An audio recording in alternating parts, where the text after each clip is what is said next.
안녕하세요. 한국상담심리학회 공식 유튜브 채널입니다. 그래서 오늘 전문가 인터뷰에서는 나이 들어서도 행복하게 사는 방법에 대해서 같이 얘기 나누려고 해요. 그래서 오늘 임지숙 부학회장님 모셨습니다. 간단히 소개 부탁드립니다. 네, 안녕하세요. 저는 올해 한국상담심리학회 부학회장을 맡고 있고 명지대학교 교육대학원에서 주임교수로 일하고 있는 임지숙이라고 합니다. 반갑습니다. 그래서 바로 질문을 드려볼게요. 네. 우리가 노년기는 어떻게 정의를 하고 있나요? 네. 사실 이제 발달적으로 보면 성인 후기에 들어가는 때이고요. 나이로 보면 이 만 65세를 법으로 규정은 하고 있지만 사실 이렇게 정확하게 어떤 때부터 딱 노년기다라고 정의를 하는 것은 어렵습니다. 보통은 이제 주관적으로 내가 은퇴를 하게 됐을 때, 혹은 흰머리가 머리에 많이 보이기 시작했을 때, 혹은 자녀들이 모두 출가를 하거나 조부모 역할을 하게 됐을 때 등등 굉장히 이제 다양한 기준으로 자기 자신이 노인이다라고 이제 규정을 하시게 되는 경우들이 더 많으신 것 같고요. 요즘은 평균 수명이 연장이 되면서 법적으로도 만 65세보다는 만 70세나 혹은 만 74세까지는 노인이 아니다라고 규정을 하고 그 이후를 노인으로 가야 되는 것이 아닌가라는 그런 사회적인 담론도 또 형성이 되고 있는 그런 상황이라고 보시면 될 것 같아요. 그러면 이제 구체적으로 노년기에 중요하게 생각해 볼 점이 궁금합니다. 네.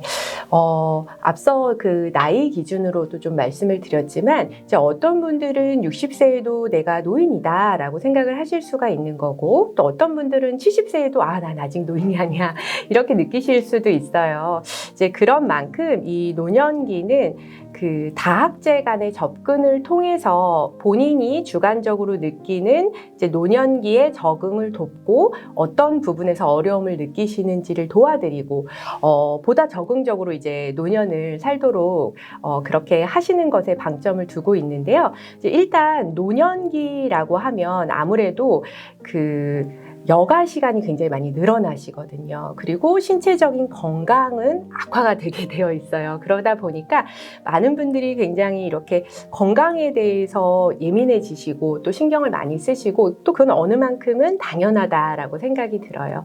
그렇기는 한데 이제 그 노년기에 신체적인 힘과 건강이 줄어드는 것은 저희가 어느 정도는 예방을 하려고 운동도 하고 음식도 챙겨 먹고 할 수 있지만 우리가 수용하고 받아들여야 되는 것이지 신체적인 노화는 막을 수는 없거든요.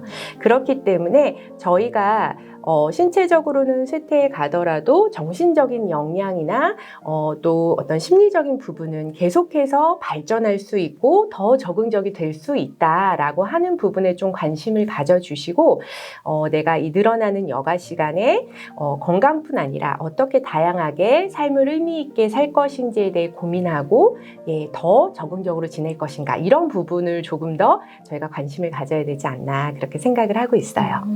그러니까 우리가 바꿀 수 없는 신체적인 부분보다는 우리가 더 키워갈 수 있는 심리적인 힘에 대해서 말씀을 해주신 것 같아요. 네. 그럼 또 궁금한 게 우리 한국인만의 특성이 또 있을 것 같거든요. 네, 특히 저희 이 한국에 지금 노년 세대를 맞이하시는 분들은 굉장히 또 다양한 특수한 경험들을 갖고 계세요. 일단 전쟁이라고 하는 경험이 굉장히 특수한 경험인데 아주 어릴 때 이제 그 전쟁이라는 경험을 하신 분들이 많고 그 이전으로 가면 또 일제시대도 경험하신 분들이 있죠. 그리고 그 전쟁의 폐허에서부터 굉장히 급속도로 경제 발전을 하면서 그 와중에 다른 나라에서는 수백 년이 걸려서 이루어야 할 그런 발전 같은 것들이 너무 단기간에 이루어지다 보니까 아주 압축적으로 굉장히 빠르게 비디오를 돌리듯이 사회가 많이 급변하는 것을 경험을 하신 경우거든요. 근데 그러다 보니까 너무 빠르게 변화하는 세상에서 노년이 돼 보니 여유 시간은 많아지고 적응하기가 힘들고 좀 이런 것들을 더 많이 느끼실 수가 있고 또 삶의 안정감적인 측면에서도 그 서구의 노인들 같은 경우에는 내가 어린 시절에 갔던 캔디집 이런 곳이 내가 손자랑도 손잡고 갈 수 있는 곳으로 남아있는 반면에 우리나라 노인들은 어린 시절에 있던 곳들은 다 없어지고 모든 게 새로 생기고 또 다시 바뀌고 이러한 것들을 많이 경험을 하시다 보니까 어떤 내 삶에 살아온 궤적들을 따라서 정리하고 또 그것들을 함께 나누고 이럴 기회가 너무 없으시거든요. 그러다 보니까 조금 더 나의 살아온 삶에 대해서 이야기를 하면 나 때는 뭐 이런 얘기가 되고 고루한 이야기가 되고 이런 경험들을 많이 하시면서 심리적으로도 많이 좀 외롭고 고립되고 내 이야기를 이해하고 함께 해주는 사람들이 적다라고 하는 그러한 마음을 가지시게 되기가 그 서구 노인들 대비해서 더 쉽지 않으신가 그렇게 생각이 좀 듭니다. 이렇게 그 사회 문화적인 배경까지 고려하면서 내가 이렇게 살아왔구나 이렇게 한 번씩 점검해보는 시간이 꼭 필요한 시기가 아닌가 그런 생각이 들었어요. 네, 맞습니다. 그래서 노년기에서는 그러면 이런 정리도 필요한데 또 구체적으로 새롭게 경험하는 것들이 있을 것 같아요. 어떤 경험들을 하실까요? 네. 그 노년기는요, 굉장히 개인차가 아주 커지고 극대화된다라고 생각을 하시면 좋겠어요. 그러니까 예를 들면 저희가 태어난 지 뭐 6개월 된 아기다. 그러면 그 아기들은 거의 비슷한 신체 발달을 이루면서 비슷한 어떠한 경험들을 공유를 할 수가 있거든요. 그런데 노인들은 이제 살아오면서 개인적으로 굉장히 다양한 경험, 누군가는 부모님이 일찍 돌아가셨을 수도 있고, 누군가는 또 삶에서 큰 병을 얻었었을 수도 있고, 누군가는 또 결혼을 늦게 했을 수도 있고, 이런 다양한 경험들은 그 사람의 삶의 어떤 그 부분들의 굉장히 큰 차이들을 만들어내거든요. 그러다 보니까 이 노인분들께서 경험하는 것이 구체적으로 딱 이런 거다라고 말씀드리기에는 개인차가 너무 크다는 점을 일단 조금 먼저 이해를 하시는 게 중요할 것 같아요. 그런데 이제 좀 몇 가지 예를 들어서 설명을 드린다면 노년기의 좀 특성을 이해하는 거는 특히 이 발달적 특성을 이해하는 거는 좀 굉장히 중요하다. 그런 것들이 기반이 될 때 그 노인분들을 심리적으로 이해하는 것도 가능해지는 측면들이 있는데요. 그러니까 예를 들면 노인분들 같은 경우에는 이 청각이 굉장히 이렇게 쇠퇴를 하시게 되면서 80대가 되시면은 절반 이상의 노인분들이 다 난청을 경험을 하신다는 거죠. 70대에도 굉장히 많은 노인분들이 이미 난청 상태세요. 그러니까 TV 소리도 크게 틀어놓고 들으시고 이런 것들 아마 많이 아실 텐데 그 실질적으로 봤을 때에는 소리의 크기의 문제라기보다는 높낮이의 문제가 굉장히 큽니다. 그래서 이 노인분들은 그 젊은 여성의 목소리, 한마디로 저희가 이제 목소리가 좀 높은 목소리를 가장 먼저 잘 알아듣기가 어려우세요. 그래서 저음의 낮은 소리로 조금 천천히 입모양을 보실 수 있게끔 뭐 대화를 하는 거 이런 것들도 굉장히 중요하겠고요.